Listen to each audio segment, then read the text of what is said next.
తీసుకుంటాడు. ఎట్లా ఏంది ఏం కథ అనేది చూద్దాము ముందు. ఇదేంది 77 అడుగుల రాముడు గోవాలో ప్రపంచంలోనే ఎత్తైన విగ్రహం ఆవిష్కరించిన ప్రధాని మోదీ. ప్రపంచంలోనే అత్యంత ఎత్తైన శ్రీరాముడి విగ్రహాన్ని ప్రధానమంత్రి నరేంద్ర మోదీ శుక్రవారం ఆవిష్కరించారు. దక్షిణ గోవాలోని శ్రీ సంస్థాన్ గోకర్ణ పర్తగాలి జీవోత్తమ మఠంలో ఏర్పాటు చేసిన 77 అడుగుల కాంస్య విగ్రహాన్ని ప్రారంభించారు.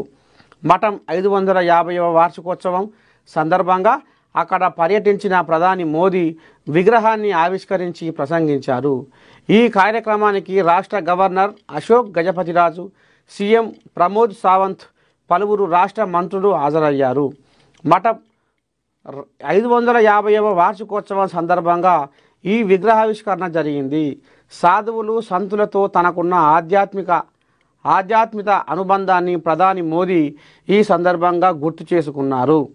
ప్రజలు తమ సంస్కృతితో మమేకమయ్యేందుకు ఈ కార్యక్రమం ఎంతగానో దోహదపడుతుందని అన్నారు. ప్రధాని నరేంద్ర మోదీ ఈ మఠంలో ఉన్న ఆలయాన్ని కూడా దర్శించారు. దీంతో పాటు మఠం అభివృద్ధి చేసిన రామాయణ థీమ్ పార్క్ గార్డెన్ను కూడా మోదీ ప్రారంభించారు. ప్రత్యేక పోస్టల్ స్టాంపు స్మారక నాణెమును కూడా ఆయన విడుదల చేశారు.